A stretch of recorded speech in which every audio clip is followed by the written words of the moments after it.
दृष्टि आईएएस के टुडे जी के प्रोग्राम में आपका स्वागत है। शुरुआत करते हैं पिछले अभ्यास प्रश्न से, जिसमें हमने पूछा था हिमाचल प्रदेश के राज्य पक्षी वेस्टर्न ट्रैगोपैन की आयुसीन स्थिति क्या है। आपके ऑप्शन थे option A near threatened, option B vulnerable, option C endangered या फिर ऑप्शन डी क्रिटिकली एंडेंजर्ड। तो इस प्रश्न का सही उत्तर है विकल्प बी वल्नरेबल। आप में से कई व्यूअर्स ने इस प्रश्न का एकदम ठीक जवाब दिया है। इसी तरह अपने सुझाव, प्रतिक्रिया और जवाब हमें भेजते रहिए, हमें इसका इंतजार रहता है। चलिए अब आगे की बात को एक्सप्लेनेशन से समझते हैं। हिमाचल प्रदेश का राज्य पक्षी वेस्टर्न ट्रैगोपैन कुछ क्षेत्रों में निवास स्थान के नुकसान का सामना कर रहा है। वेस्टर्न ट्रैगोपैन सभी जीवित तीतरों में सबसे दुर्लभ तीतर है। इसका वैज्ञानिक नाम ट्रैगोपैन मेलानोसेफालस है। उल्लेखनीय है कि इसका निवास स्थान उत्तरी पाकिस्तान से लेकर भारत तक फैला हुआ है। भारत में यह कश्मीर, हिमाचल प्रदेश और पश्चिमी उत्तराखंड में पाया जाता है। निवास स्थान की हानि, शिकार और अन्य मानव संबंधित कारक इसके अस्तित्व के लिए खतरा पैदा करते हैं। शिकार के दबाव ने घटती जनसंख्या में बहुत योगदान दिया है, जिसके कारण इसे आईयूसीएन रेड लिस्ट में वल्नरेबल श्रेणी में शामिल किया गया है। इसलिए विकल्प बी सही है, यानी इस प्रश्न का सही उत्तर होगा विकल्प बी वल्नरेबल। चलिए अब शुरुआत करते हैं आज के एपिसोड की। आज के एपिसोड का पहला प्रश्न है, हाल ही में समाचारों में देखा गया आईएनएस विशाखापत्तनम क्या है। आपके ऑप्शन है स्टील्थ गाइडेड मिसाइल विध्वंसक, फ्रिगेट शिप, कॉर्वेट या फिर पनडुब्बी। तो इस प्रश्न का सही उत्तर है विकल्प ए स्टील्थ गाइडेड मिसाइल विध्वंसक। हाल ही में भारतीय नौसेना और रॉयल ओमान नेवी के बीच समुद्री साझेदारी को बढ़ाने के लिए स्वदेश निर्मित विध्वंसक आईएनएस विशाखापत्तनम ने ओमान में प्रवेश किया। आईएनएस विशाखापत्तनम भारतीय नौसेना का एक प्रमुख जहाज है। यह भारतीय नौसेना के विशाखापत्तनम श्रेणी के स्टील्थ गाइडेड मिसाइल विध्वंसक जहाजों में से पहला है। इसे 21 नवंबर 2021 को कमीशन किया गया था। यह भारतीय नौसेना सेवा में सबसे बड़े विध्वंसक जहाजों में से एक है। ये जहाज परमाणु, जैविक और रासायनिक युद्ध स्थितियों में लड़ने में सक्षम है। इसका नाम पूर्वी तट पर आंध्र प्रदेश के ऐतिहासिक शहर विशाखापत्तनम के नाम पर रखा गया है। इसलिए विकल्प ए सही है, यानी इस प्रश्न का सही उत्तर है विकल्प ए स्टील्थ गाइडेड मिसाइल विध्वंसक। नेक्स्ट क्वेश्चन है, तमिलनाडु से जीआई टैग प्राप्त उत्पादों के संबंध में निम्नलिखित कथनों पर विचार कीजिए। कथन एक है, जदेरी नमकट्टी एक हथकरघा साड़ी है जो रेशम और सूती मिश्रण कपड़े से बनी होती है। कथन दो है, मैटी बनाना को क्रोकोडाइल फिंगर बनाना के नाम से भी जाना जाता है। और कथन तीन है, सौराष्ट्र समुदाय के पास चैदी बुट्टा साड़ी बनाने का कौशल है। उपयुक्त में से कितने कथन सही हैं, यह आपको बताना है। आपके ऑप्शन है केवल एक, केवल दो, सभी तीन या फिर कोई भी नहीं। तो इस प्रश्न का सही उत्तर है विकल्प बी, केवल दो कथन ही सही है। हाल ही में तमिलनाडु के 3 प्रसिद्ध उत्पादों जदेरी नमकट्टी, कन्याकुमारी मैटी बनाना और चैदी बुट्टा साड़ी को जीआई टैग प्राप्त हुआ है। जदेरी नमकट्टी एक सफेद मिट्टी की छड़ी है जो आमतौर पर चिकनी बनावट के साथ उंगली जैसी आकृति में उपलब्ध होती है, इसलिए कथन एक सही नहीं है। नमकट्टी जलीय सिलिकेट खनिजों से बनाई जाती है। मैटी बनाना की बात करें तो मैटी बनाना 2.5 से 3 सेंटीमीटर लंबा होता है और मगरमच्छ के मुंह जैसा दिखाई देता है, इसलिए इसे क्रोकोडाइल फिंगर केला भी कहा जाता है। इसलिए कथन 2 सही है। यह अपने औषधीय गुणों और अत्यधिक सुगंधित, मीठे और उप अम्लीय स्वाद के लिए जाना जाता है। वहीं चैदी बुट्टा साड़ी आर्ट सिल्क और कॉटन मिक्स फैब्रिक से बनी एक हथकरघा साड़ी है। सौराष्ट्र समुदाय के कुशल बुनकर विशेष रूप से तिरुनेलवेली के विरवल्लुनूर शहर से इन साड़ियों का निर्माण करते हैं, इसलिए कथन 3 सही है। इस प्रकार केवल 2 कथन सही है, यानी इस प्रश्न का सही उत्तर होगा विकल्प बी, केवल 2। अगला प्रश्न है, प्रफुल्ल चंद्र यानी पीसी रॉय के संबंध में निम्नलिखित कथनों पर विचार कीजिए। कथन एक है, उन्हें भारत में फार्मास्यूटिकल्स के जनक के रूप में जाना जाता है।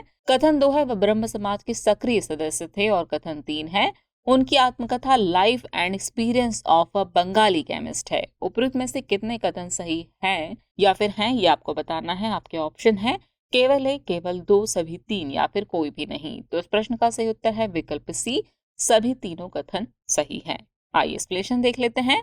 आज यानी 2 अगस्त को प्रफुल्ल चंद्र यानी पीसी रॉय जयंती मनाई गई। बता दें कि पीसी रॉय एक भारतीय रसायनज्ञ, शिक्षाविद, इतिहासकार और देशभक्त थे। उनका जन्म 2 अगस्त 1861 को वर्तमान बांग्लादेश में हुआ था।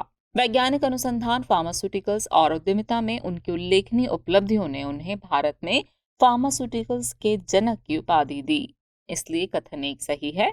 उन्होंने रसायन विज्ञान में महत्वपूर्ण योगदान दिया, जिसमें रासायनिक यौगिक मर्क्यूरियस नाइट्राइट की खोज भी शामिल है। वह ब्रह्म समाज के सक्रिय सदस्य थे और उन्होंने जाति व्यवस्था का विरोध करते हुए सामाजिक सुधारों के लिए अभियान चलाया, इसलिए कथन 2 सही है।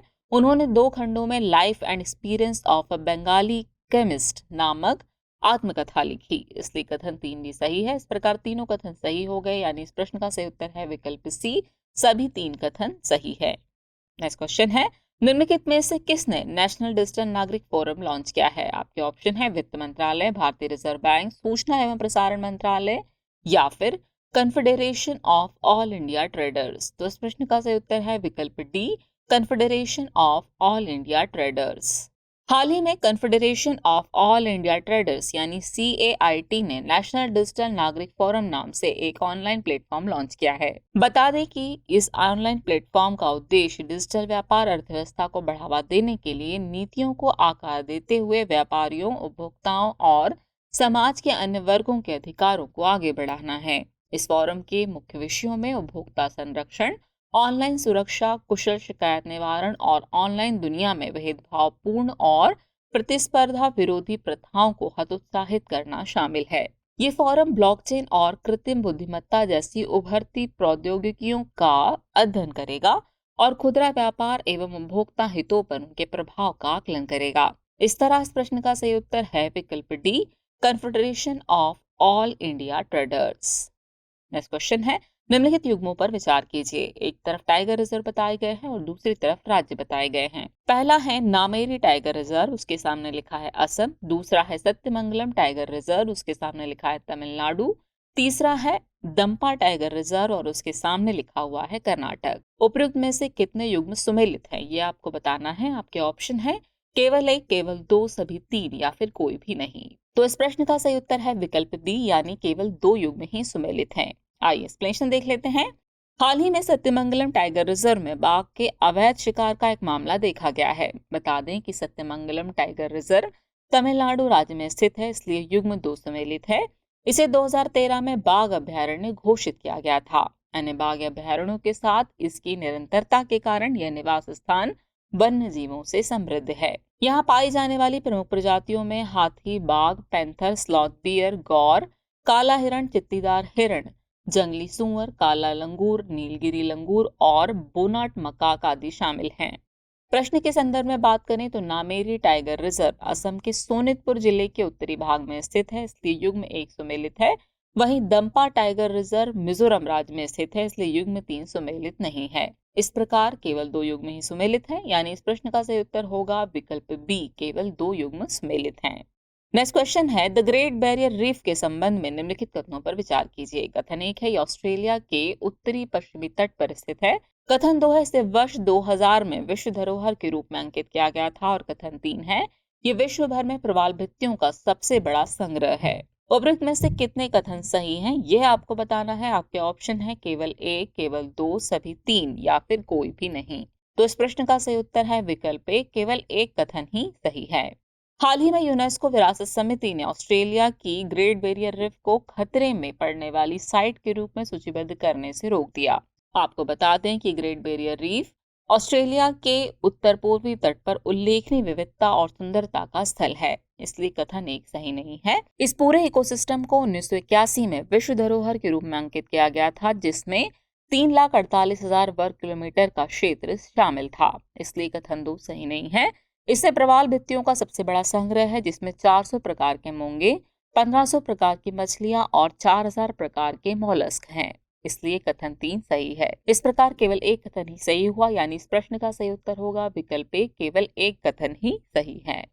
अगला प्रश्न है, गोवर्धन पोर्टल किस मंत्रालय या संस्थान की एक पहल है? आपके ऑप्शन है ऊर्जा मंत्रालय, पर्यावरण, वन एवं जलवायु परिवर्तन मंत्रालय, जल शक्ति मंत्रालय या फिर नवीन एवं नवीकरणीय ऊर्जा मंत्रालय। तो इस प्रश्न का सही उत्तर होगा विकल्प सी, यानी जल शक्ति मंत्रालय। हाल ही में जारी सरकारी आंकड़ों के मुताबिक देश भर में 320 संपीड़ित बायोगैस संयंत्रों सहित 1200 बायोगैस संयंत्र अब तक गोवर्धन पोर्टल पर पंजीकृत किए गए हैं।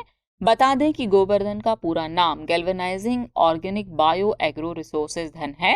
गोवर्धन योजना भारत सरकार की एक महत्वपूर्ण पहल है। इस पहल का उद्देश्य जैविक और बायोडिग्रेडेबल कचरे के वैज्ञानिक प्रबंधन के माध्यम से अपशिष्ट को धन में बदलना है। साथ ही ग्रामीण परिवारों को संसाधन और मौद्रिक लाभ भी प्रदान करना है। जल शक्ति मंत्रालय का पेयजल एवं स्वच्छता विभाग इस पहल के लिए समन्वय विभाग है, इसलिए विकल्प सी सही है। यानी इस प्रश्न का सही उत्तर होगा विकल्प सी, जल शक्ति मंत्रालय। नेक्स्ट क्वेश्चन है, प्रोजेक्ट टाइगर के संबंध में निम्नलिखित कथनों पर विचार कीजिए। कथन 1 है, इसे जिम कॉर्बेट नेशनल पार्क में लॉन्च किया गया था। कथन 2 है, शुरुआत में इसे विभिन्न राज्यों के 6 बाघ अभ्यारण्यों में शुरू किया गया था। उपयुक्त में से कौन सा सही कथन सही है या फिर है, ये आपको बताना है। आपके ऑप्शन है केवल 1, केवल 2, 1 और 2 दोनों, या फिर न तो 1 और न ही 2। तो इस प्रश्न का सही उत्तर है विकल्प ए, केवल 1 कथन ही सही है। हाल ही में जारी बाघ गणना के आंकड़ों ने प्रकृति प्रेमियों और संरक्षणवादियों को खासा रोमांचित किया है। भारत में बाघों की बढ़ती आबादी प्रोजेक्ट टाइगर की सफलता का प्रमाण है। बता दें कि बाघ के संरक्षण को बढ़ावा देने के लिए केंद्र सरकार द्वारा 1 अप्रैल 1973 को प्रोजेक्ट टाइगर शुरू किया गया था। इसे जिम कॉर्बेट नेशनल पार्क में लॉन्च किया गया था, इसलिए कथन 1 सही है। ये कार्यक्रम ऐसे समय में आया जब भारत की बाघों की आबादी तेजी से घट रही थी। इसे प्रारंभ में असम, बिहार, कर्नाटक, मध्य प्रदेश, महाराष्ट्र, ओडिशा, राजस्थान, उत्तर प्रदेश और पश्चिम बंगाल जैसे विभिन्न राज्यों के 14,000 वर्ग किलोमीटर से अधिक क्षेत्र के 9 बाघ अभ्यारण्यों में शुरू किया गया था, इसलिए कथन 2 सही नहीं है। इस प्रकार विकल्प ए सही है, यानी इस प्रश्न का सही उत्तर हो जाएगा विकल्प ए, केवल 1 कथन ही सही है।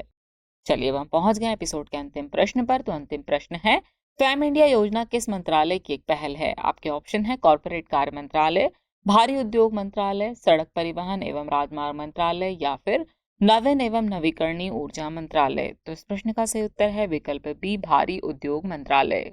चलिए एक्सप्लेनेशन देख लेते हैं। हाल ही में भारी उद्योग राज्य मंत्री ने लोकसभा में एक लिखित उत्तर में फेम इंडिया चरण 2 योजना के बारे में जानकारी साझा की। आपको बता दें कि फेम का पूरा नाम faster adoption and manufacturing of electric vehicles है। भारी उद्योग मंत्रालय ने 2019 में 5 साल की अवधि के लिए फेम इंडिया के चरण 2 की योजना तैयार की थी, इसलिए विकल्प भी सही है। ये चरण मुख्य रूप से सार्वजनिक और साझा परिवहन के विद्युतीकरण का समर्थन करने पर केंद्रित है। इसका लक्ष्य मांग प्रोत्साहन के माध्यम से 7,090 ई बसों, 5 lakh E3 wheelers, 55,000 E4 wheeler यात्री कारों और 10 लाख E2 व्हीलर का समर्थन करना है। इसके अलावा इस योजना के तहत चार्जिंग बुनियादी ढांचे के निर्माण का भी समर्थन किया जाता है। इस चरण के तहत ई वाहन निर्माताओं को कोई प्रोत्साहन नहीं दिया जाता है। इस तरह इस प्रश्न का सही उत्तर होगा विकल्प बी, भारी उद्योग मंत्रालय।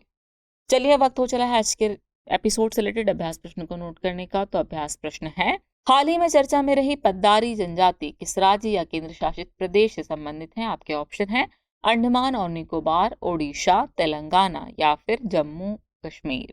तो व्यूअर्स, इस प्रश्न का जवाब कमेंट बॉक्स में देना न भूलें। जल्दी मिलते हैं नए एपिसोड में कुछ और नए सवालों और नई जानकारियों के साथ। तब तक के लिए शुक्रिया।